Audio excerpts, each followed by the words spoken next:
ପିଲାମାନେ ଆମେ ଦେଖୁଛ କେମିତି ସମିଲରେ କାଠ କଟା ଚାଲିଛି। ଏ ସମିଲରେ ଆମେ ଯଦି କାଠ ନେଇ କାଟିବା ଅର୍ଥାତ୍ ଗଛକୁ ନେଇ ଆମେ କାଟିବା ତେବେ ପରଫେକ୍ଟ ସାଇଜ୍ର ପଟା ବା ଯାହା ତୁମେ କାଟିବାକୁ ଚାହିଁବ ତାହା ସୁନ୍ଦର ଭାବରେ ପୁରା ସାଇଜ୍ର କାଠ କଟାଯାଇପାରିବ। ଏବେ ଦେଖ ସେ ଭାଇ ଜଣକ କେମିତି ବଡ଼ ବଡ଼ କାଠକୁ ସବୁ ଅତି ସହଜରେ ପୁରା ପରଫେକ୍ଟ ସାଇଜ୍ର କାଟୁଛନ୍ତି। ଏଗୁଡ଼ାକ ସବୁ ଗଛ କାଟିକି ଗଛର କଟା ଲଗ୍ ଗୁଡ଼ାକ ସବୁ ଏଠି ଅଣାଯାଇଛି। ଏଠାରେ ଏ ଭାଇ ଜଣକ ସେ ଲଗ୍ ଗୁଡ଼ିକୁ ପୁରା ସାଇଜ୍ କାଟୁଛନ୍ତି ଏବଂ ବିଭିନ୍ନ ସାଇଜ୍ର କାଠ ଏଠି କଟାଯାଇପାରିବ। ଆମେ ଯେମିତିକା ଚାହିଁବା ସେହିପରି ମାପର ବା ସେହି ପ୍ରକାର ସାଇଜ୍ର କାଠ କାଟି ହେବ। ଏବେ ଦେଖ ମେସିନ୍ କେମିତି ଚାଲୁଛି। ଏ ମେସିନ୍ଟି ଡିଜେଲ ଦ୍ୱାରା ଚାଳିତ, ଡିଜେଲରେ ହିଁ ଚାଲେ ଏବଂ ଦେଖ କେମିତି ପଟାଟି ବାହାରୁଛି। ଦେଖୁଛ କେମିତି ସାଇଜ୍ର ପଟାଟି ବାହାରିଲା। ଯେ ଗଛକୁ ଆମେ ସମିଲରେ ନେଇ କାଟିବା ଆମର ଗଛର ବେଶୀ ଅଂଶ ନଷ୍ଟ ହୁଏ ନାହିଁ, ସବୁ ଆମର ଦରକାରୀ କାର୍ଯ୍ୟରେ ହିଁ ଲାଗିଥାଏ। ଏଗୁଡ଼ାକ ସବୁ 1 ଇଞ୍ଚର ପଟା କଟା ହେଉଛି। ଆହୁରି ତୁମେ ଯେଉଁ ସାଇଜ୍ର ଚାହିଁବ ସେହି ସାଇଜ୍ର କାଟିପାରିବ ଏବଂ କାଠକୁ ଦେଖିକି ଆମେ ସାଇଜ୍ର କାଟିବା ଯେଉଁଥିରେ କି ମାନେ ବେଶୀ ନଷ୍ଟ ହୁଏ ନାହିଁ, ପୁରା ସାଇଜ୍ର କାଠ ବାହାରେ। ଏବଂ ଏପଟେ ଦେଖ କେମିତିକା ତା'ର ଯେଉଁ ପରତ ରହିଛି ସେ ପରତ ଗୁଡ଼ାକ ୟୁଜ୍ ପରତ ଗୁଡ଼ାକ ରହିଛି। ଏପଟେ ବଡ଼ ବଡ଼ ଲଗ୍ ଗୁଡ଼ାକ ସବୁ କଟା ହୁଏ। ଉପରେ ଗୋଟେ ଟ୍ରଲିରେ ଦେଖ ତମେ ଟ୍ରଲିର ଲଡ଼୍ ହେଇଛି ଗୋଟେ ଲଗ୍, ବାହାରେ ଅନେକ ଗୁଡ଼ିଏ କାଠ ଲଗ୍ ସବୁ ପଡ଼ିଛି। ଏଗୁଡ଼ାକ ସବୁ କଟା ହେବ। ଯୋଉଟା କଟା ହେଇଛି କିଛି କାଠ କାଟିକି ବାହାରେ ରଖାହେଇଛି। ଦେଖ ଥାକ ମରା ହେଇଛି ଏବଂ ସେପଟେ ଯେଉଁଟା ଛୋଟ ଛୋଟ ପିସ୍ ଗୁଡ଼ାକ ବାହାରିଛି ଏଗୁଡ଼ାକ ଜାଳେଣୀ ଭାବରେ ବ୍ୟବହାର ହେବ ଲାଷ୍ଟରେ। ଏଗୁଡ଼ାକ କୌଣସି କାର୍ଯ୍ୟରେ ଲାଗିପାରିବନି। ଆମେ ଦେଖୁଛ ମେସିନ୍ କେମିତି ଚାଲୁଛି ଏବଂ ଉପରେ କେମିତି ଦେଖ ସାଇଡ଼୍ ଏପଟେ ମେସିନ୍ ଲାଗିଛି, ତାର ଫିତା ଲାଗିଛି। ଏସବୁ ମୋଟର ସିଷ୍ଟମ୍, ମୋଟର ବୁଲୁଛି ଏବଂ ମୋଟର ବୁଲିବା ସହିତ ମୋଟର ସହିତ କନେକ୍ସନ୍ ହେଇଛି କ'ଣ ପରତ, ଲମ୍ବା ଲମ୍ବା ପରତ ସବୁ ପରତ ଗୁଡ଼ାକ ବୁଲୁଛି। ତୁମେ ଦେଖ କେମିତି ଦେଖ ବଡ଼ କାଠଟିଏ ତାକୁ ସାଇଜ୍ କଟା ହେଉଛି। ସୁନ୍ଦର ଭାବରେ ପୁରା ସାଇଜ୍ର ପୁରା ମାପର କଟା ହେଉଛି। ଏଠାରେ 3-4 ଜଣ ପରସ୍ପରକୁ ସାହାଯ୍ୟ ସହଯୋଗ କରି ଏ କାଠ କାଟିବା କାର୍ଯ୍ୟଟି କରୁଛନ୍ତି। ଏ କାଠ ଧୂଆଁ ଭଳିଆ ଦେଖାଯାଉଛି। ଦେଖୁଛ ଏଗୁଡ଼ାକ ସବୁ କାଠର ଗୁଣ୍ଡ ଗୁଡ଼ାକ ସବୁ ଉଡ଼ିକି ପଡ଼ିଛି, ତଳେ ସବୁ ଜମା ହେଇଛି। ଦେଖ ଏ କାଠ ଗୁଣ୍ଡ ଗୁଡ଼ାକ ମଧ୍ୟ ବିକ୍ରି ହୁଏ, ଏଗୁଡ଼ାକ ମଧ୍ୟ କାର୍ଯ୍ୟରେ ଲାଗେ। ଏଗୁଡ଼ାକ ଦେଖ ଏମିତି ମେସିନ୍ ଚାଲୁଛି।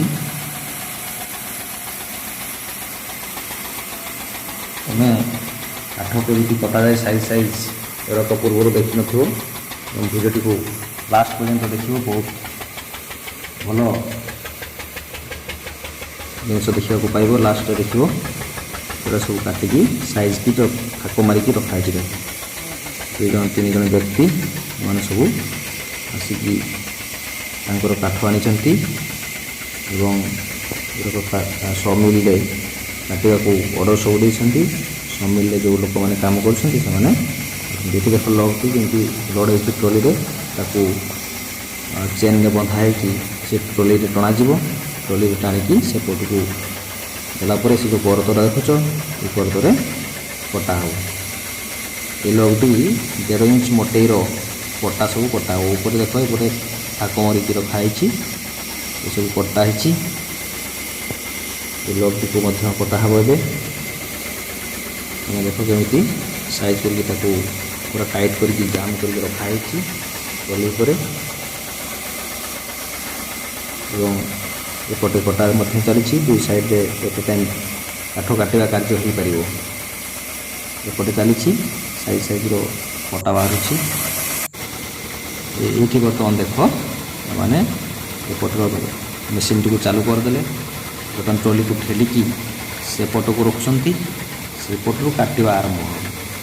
ଏବେ ସେ ମାପ ଯେଉଁ ମିଟର ସିଷ୍ଟମ୍ ଅଛି ତାକୁ ମାପ ଅନୁସାରେ ଫିକ୍ସ କରି ଦିଆଗଲା। ବର୍ତ୍ତମାନ ସେ ଟ୍ରଲିକୁ ଚେନ୍ଟା ଲାଗିଛି ଦେଖୁଛ କାଠ ଟ୍ରଲି ଉପରେ, କିନ୍ତୁ ଚେନ୍ଟିକୁ ଏ ବ୍ୟକ୍ତି ଜଣକ ଡ୍ରାଇଭିଂ କଲା ଭଳିଆ ଯେଉଁ ଆମର ଷ୍ଟିୟରିଂ ଥାଏ ଠିକ୍ ସେଭଳିଆ ତା'ର ଗୋଲାକାର ଷ୍ଟିୟରିଂ ଭଳିଆ ଅଛି, ତାକୁ ସେ ଡ୍ରାଇଭ୍ କରିବ, ଅର୍ଥାତ୍ ତାକୁ ଠିକ୍ ସାଇଜ୍ କରିକି ଟାଣିବ। ଏବେ ଏ ବ୍ୟକ୍ତି ଜଣକ ତାକୁ ରଖିଦେଲେ, କାଠ ଲଗ୍ଟିକୁ ସାଇଜ୍ କରିକି ରଖିଦେଲେ ଏବଂ ମାପ ଦେଇକି ଛାଡ଼ିଦେଲେ। ବର୍ତ୍ତମାନ ସେ ଦେଖୁଛନ୍ତି, ଲକ୍ଷ୍ୟ କରୁଛନ୍ତି ଠିକ୍ ସାଇଜ୍ର ଅଛି କି ନାହିଁ। ବର୍ତ୍ତମାନ ସେ ତାକୁ ଫିକ୍ସ କରିଦେଲେ, ଏବେ ଚାଲିବ। ଏ ଦେଖ ଚେନ୍ଟିକୁ ଟଣା ହେଲା, ଧୀରେ ଧୀରେ କେମିତି ଟ୍ରଲି ଆସୁଛି, କାଠ ପୁରା କର୍ତ୍ତ ପାଖକୁ ଆସିକି ଧୀରେ ଧୀରେ କାଟି କାଟି କାଟି କାଟି ସେ ଯିବ। ତମେ ଦେଖ, ଲକ୍ଷ୍ୟ କର କେମିତି କାଟୁଛି, ଧୀରେ ଧୀରେ ଧୀରେ ଧୀରେ କାଟି କାଟି ସେ ଆସୁଛି। এটা ଗୋଟେ ପିସ୍ ଯେଉଁଟାକି ଦରକାର ନାହିଁ ତାକୁ କାଢ଼ି ଦେଉଛନ୍ତି। ପ୍ରଥମେ ସେ ଲଗ୍ଟିକୁ ସାଇଜ୍ କରାହେଉଛି, ଯେହେତୁ ଲଗ୍ଟି ସାଇଜ୍ର ନୁହେଁ, ଏପଟ ସେପଟ ହେଇକି ଅଛି, ତାକୁ ସାଇଜ୍ କରୁଛନ୍ତି। ସେଠି ସେ ପୋଡ଼ା ମୋବିଲ୍ ଦେଉଛନ୍ତି, ଉପର ତ ଯେଉଁ ଚାଲିଛି ତାର ପୋଡ଼ା ମୋବିଲ୍ ଦେଲେ ସେ ଫ୍ରିରେ ଆହୁରି ଚାଲିବ। ସେଥିପାଇଁ ବ୍ୟକ୍ତି ଜଣକ ପୋଡ଼ା ମୋବିଲ୍ ରଖୁଛନ୍ତି ପାଖରେ, ମଝିରେ ମଝିରେ ସେ ଦିଅନ୍ତି ତାକୁ ଗ୍ରିଜିଂ କରିବା ପାଇଁ। ଏବେ ଦେଖ କେମିତି କାଟି କାଟିକି ଆସୁଛି, ପୁରା ସାଇଜ୍ର କାଟିବ, ପୁରା ସୁନ୍ଦର ଭାବରେ, ବେଶୀ କାଠ ନଷ୍ଟ ହେବାର ନାହିଁ। ସମିଲ୍ରେ ୟାକୁ କୁହାଯାଏ ସମିଲ୍, କାଠ କାଟିବା ଯେଉଁ ଜାଗାଟି। ଦେଖୁଥିବ ତୁମେ କେମିତିକା ମେସିନ୍ ଗୁଡ଼ାକ ସବୁ ଖଞ୍ଜା ହେଇଛି। ଏବେ ଲୋକଟି ସେ କାଠଟିକୁ ଠିକ୍ ଭାବରେ ଲକ୍ଷ୍ୟ କରୁଛି, ଠିକ୍ କାଟୁଛି କି ନାହିଁ। ଏବେ ଲାଷ୍ଟ ପର୍ଯ୍ୟନ୍ତ କଟା ହେଇଯିବ, ଉପର ପିସ୍ଟାକୁ ସେ ବାହାର କରିକି ବାହାରକୁ କାଟିଦେବ। ଦେଖ ଦେଖିଲ ଉପରଟା କି କେମିତିକା ପୁରା ଫିନିସିଂ ହେଇଗଲା। ଯେତେ ବେ ସାଇଜ୍ର କାଠ ହେଲେ ମଧ୍ୟ ତାକୁ ପୁରା ସାଇଜ୍ କରିକି କଟା ହେଇଯାଏ।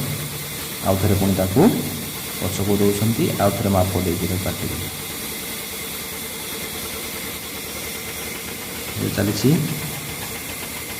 ମାପ ଦେଇକି କଟା ହେବ। ପୁଣି ଆଉ ଥରେ ସେ ଷ୍ଟିୟରିଂକୁ ଧରିଲେ ତାକୁ ଚେନ୍ଟିକୁ ଟାଣିବେ। ଚେନ୍ଟିକୁ ଟାଣିଲା ପରେ ଟ୍ରଲି ଯେଉଁ ଲୋଡ଼୍ ହେଇଥିଲା ସେ କାଠ ଧୀରେ ଧୀରେ ଧୀରେ କାଟି କାଟି ହେଇକି ଆସିବ। ଏପଟେ ମଧ୍ୟ ଆଉ ଗୋଟେ ମେସିନ୍ ଚାଲିଛି, ଏଠି ଚାଲିଛି କାମ ଏଟ୍ ଏ ଟାଇମ୍, ଦୁଇଟା ମେସିନ୍ ଏଠି କାର୍ଯ୍ୟ ଚାଲିଛି। ସହଜରେ ବହୁତ କମ୍ ସମୟରେ କାମ ହୋଇପାରିବ। ଏପଟେ ତୁମେ ଦେଖୁଥିବ ଡାହାଣ କଡ଼ରେ କେମିତି କାଠ ଗୁଣ୍ଡ ଗୁଡ଼ାକ ଗଦା ହେଇକି ରହିଛି। କାଠ କାଟିଲା ପରେ ଯେଉଁ ଗୁଣ୍ଡ ସବୁ ଡଷ୍ଟ ବାହାରୁଛି ସେଗୁଡ଼ାକ ସବୁ ଉଡ଼ିକି ଗୋଟେ ଜାଗାରେ ସେଠି ଜମା ହେଇଛି ଏବଂ ଏମିତି ଅନେକ ଜମା ହେଇକି ରହିଛି। ଦେଖିପାରୁଛ ସୁନ୍ଦର ଭାବରେ କଟା ଚାଲିଛି। ଏବେ ଆମେ ଏଇ ଲଗ୍ଟିକୁ ଦେଖିବା, ଟ୍ରଲି ଉପରେ ଯେଉଁ ଅଛି ତାକୁ କେମିତି ଦେଖ, ଉପରଟା ପୁରା ପ୍ଲେନ୍ ହେଇଯାଇଛି, ଫିନିସିଂ ପୁରା ହେଇଛି। ଗୋଟେ କାଟିକି ତାକୁ ବାହାର କରିଦିଆ ହେଲା। ଏବେ ଆଉ ଗୋଟେ ଏଇଟା 1.5 ଇଞ୍ଚର ପଟା ବାହାରୁଛି, ଏଇଟା ଦେଖ କେମିତି ସେମାନେ ଉଠାଇବେ। ପଟା ହେଇଗଲା, ୟାକୁ ଉଠିକି ଗୋଟେ ସାଇଡ଼୍ରେ ରଖାଯିବ। ହେଉଛି ମୋଟେଇ 1.5 ଇଞ୍ଚ ଅଛି, 1.5 ଇଞ୍ଚ ମୋଟେଇର ପଟା ହେଇଛି। এই ପିସ୍ଟିକୁ ସେମାନେ ବାହାର କରିକି ସାଇଡ଼୍କୁ ରଖିବେ। ଆହୁରି ବି ଦେଖ କାଟିକି ରଖିଛନ୍ତି ସେପଟେ, ୟାକୁ ମଧ୍ୟ ଶିଖି ରଖିଦେବେ। ତାକୁ ଚାହିଁଲେ ଆହୁରି ବି ସାଇଜ୍ କରିହେବ। ଆଉ ଏଗୁଡ଼ାକ ଏମିତି 1.5 ଇଞ୍ଚ କାଟିକି ରଖିଦେଉଛନ୍ତି। ଯେଉଁ ମିସ୍ତ୍ରୀ ଆସଳ କାର୍ଯ୍ୟ କରିବ, ବଢ଼େଇ କାର୍ଯ୍ୟ କରିବ, ଏଗୁଡ଼ାକ ସେ ତାର ନିଜ ଇଚ୍ଛା ଅନୁସାରେ ଯେତିକି ଲାଗିବ, ଯେଉଁ ଅନୁସାରେ ଲାଗିବ ସେ ଅନୁସାରେ